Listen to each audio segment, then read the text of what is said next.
There's a lot of research that shows that optimistic people live on average 10 years or more longer than pessimistic people. And one of the most powerful tools or strategies that you can use to become optimistic is to imagine your best possible self or your desired future self. What psychologists invite people to do, and I'm going to invite you to do it in this video. And by the way, this is going to be a part of a Future Self series course that's going to be here on this YouTube channel, and you can watch it. There's going to be 30 videos that are going to be breaking down all of the best research to help you become your best self, your desired future self. But what psychologists recommend you do is you think about your best possible self 5 to 10 years into the future. You can choose the timeline, 5 to 10 years, but literally take the time to sit and then write who you want your future self to be. Write down all the key attributes you want to have. And if you give yourself 10 to 15 minutes to just do this, sit down, you could choose 5 years from now or 10 years from now, and just list out who your future self is, who your best possible self is. What this activity has been found to do is boost your optimism. Now, there's a lot of obvious reasons why. First off, your view of your future is the thing that determines how you feel in the present. It's two things. Your view of the future and also your view of the past largely shape how you feel in the present. If you have a compelling and exciting future, Viktor Frankl, who wrote the book Man's Search for Meaning, he talks a lot about how you need hope and purpose towards your future, or else the present becomes really painful. Dan Sullivan, the founder of Strategic Coach, actually says the only way to make your present better is by making your future bigger.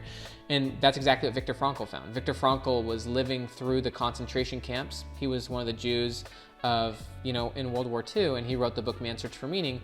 And he talks about how what man needs is not a tensionless state, but rather the striving and struggling for a worthwhile goal. He also says that life is never unbearable by circumstance, but by having a loss of meaning and purpose. So what Frankl found was that when people in the concentration camps lost hope in their future, they died. And so one of the reasons why this activity is so powerful about defining your best possible self, your future self, is it gives you a clear view of your future, which then allows you to feel good about the present, and it gives your life direction and it gives it purpose and meaning. So that is crucial. That is powerful. There's also something I want you to know. There's a lot of research from the psychologist, Dr. Carol Dweck. She was a Stanford psychologist. She's the one who coined the terms growth mindset and fixed mindset. And what she found is that people with a growth mindset, they're very clear on their future self. They're clear on who they want to be, and they're more defined by their future self than they are by their current self. Whereas people with a fixed mindset, they're defined by where they're at right now. They don't actually believe that their future self is going to be any different, and so they wouldn't actually do this activity of defining their best possible self because they think that who they are right now is who they're going to always be. That's the idea of a fixed mindset. You think your characteristics are permanent, your personality is permanent, your skills are permanent. Fixed mindset people are victims to their current self, and they overly identify their current self, and they also are the kinds of people who would want things like a personality test to tell them who they are. Really, what a fixed mindset is about is it's about overly identifying with your current self. It's about thinking who you are is who you're going to always be. And the truth of the matter, and there's a lot of research on this, particularly from Daniel Gilbert from Harvard, is that your future self is going to be a lot different than you expect them to be. Your future self is going to have different knowledge, different experiences. They're going to have different priorities, different values, different goals than you have right now. They're going to see the world differently than you. Just like if you really were to think about it, chances are you see the world differently than your former self. Think about who you were 5 years ago or 10 years ago.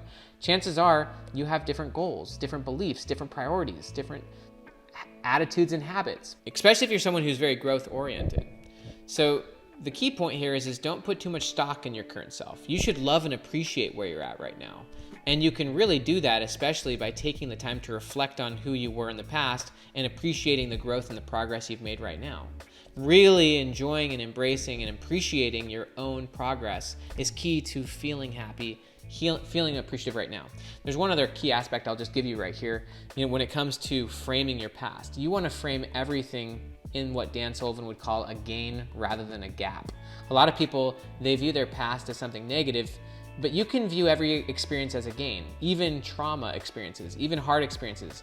If you choose to view it as this is something I can use to make my future better, then you can choose to have a positive past. And what you need to realize is the past is just a meaning. It's literally just a meaning. You're going to change how you feel about certain things in the future. And so whatever the event was that occurred, it's not the event that matters, it's the meaning you give to the event. You can choose a positive or a negative meaning. Just as an example, my father was a drug addict when I was growing up. And I can choose to be in the gap about that. And when you're in the gap, you're comparing what is to some ideal which you wish it was. So if I'm in the gap, then I'm saying, why wasn't my past better? Why couldn't it have been what I wanted it to be? Why did my dad have to be a drug addict? My other friends didn't have drug addicts for dads. That's called being in the gap. You're always comparing what is to some non-existent ideal. Just as another example, I take my kids to Disneyland. We give them a cookie. And one of my kids is like complaining because his cookie is smaller than the other kid's cookie. That's the gap. That's measuring yourself and what you have against either someone else or some ideal in your head that doesn't exist. So when it comes to your past, you want to be in the game. You want to frame it as, what can I have because of this? And you can choose to frame anything as a gain. You go to the gym and you're working out, you're gaining progress. You're better now because of what you're doing. You look at the past, even your hardest experiences. What are the benefits that came from that? What are the good that can come from that? Or what do you now know that will empower you in the future so you don't have to repeat that? Lessons are repeated until learned. And so ultimately you want a past that you appreciate, even the hard aspects of it, because you've given it a good meaning, a gain meaning. And you can appreciate the past, but you're anticipating an exciting future. So one other thing I'll give you on this, after you've imagined your best future self, what I want you to do is I want you to imagine having a conversation between your best future self and your former self. Think if they had a conversation, and you could do this in your journal if you want, or you could just do it in your imagination, but what would your best future self, first off, what would they say to you right now?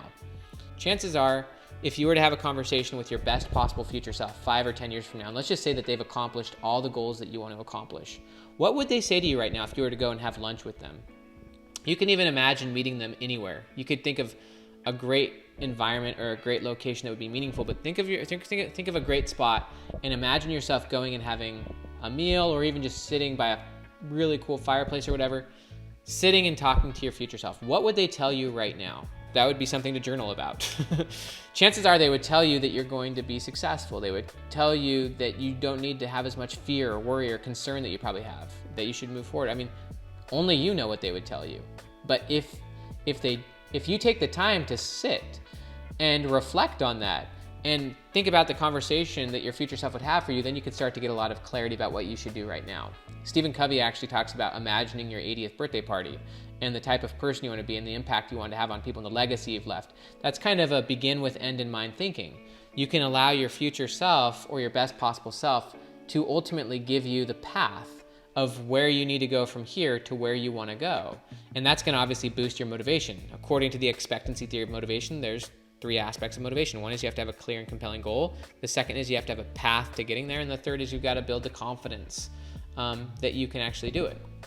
And so by having a conversation with your future self, by getting clear on what you need to do, you can then start to develop that path, which gives you enhanced motivation.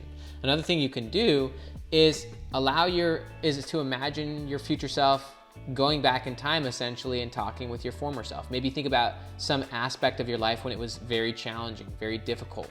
It might have been a very hard or a dark or a rough period of your life. What would your best self, your best future self, say to your former self?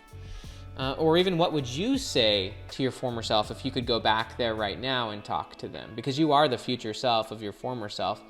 And it's really important to be compassionate towards your former self. Really important to not regret your former self's decisions. There's no point in regretting the past. That's being in the gap. That's measuring yourself against what you wish it was versus appreciating where you are now versus where you were in the past. You're not the same person you used to be.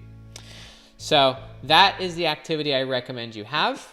On this Future Self series, I'm going to teach you how to clarify, define your future self, and then ultimately I'm going to give you the most powerful strategies you can have to ultimately becoming your future self fast, because your future self has a different identity than you do. Your identity is how you see and describe yourself. It's how you define yourself. And ultimately what you want to do is you want to clarify your best future self. And then you want to embody that identity here and now. There's a concept you have to be before you can do and do before you can have. And so ultimately you want to be, then do, then have. And that happens when you start to identify with your future self. You start to talk like your future self. You start to ultimately behave in the ways that you want to so that you can start producing the results you want. Once you start being the person you want to be and doing what they would do, then you can have what your future self would have, whatever that may be.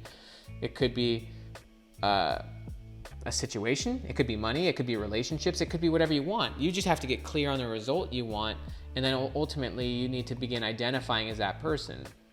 And I'll break down all of the research on how you can ultimately shift your identity, upgrade your behavior, and that's going to just be all throughout this Future Self YouTube series. So have a beautiful day. I'll talk to you later. On this video, on this page right here, it's actually right here, you can get access to the next video in this Future Self series. Talk to you later.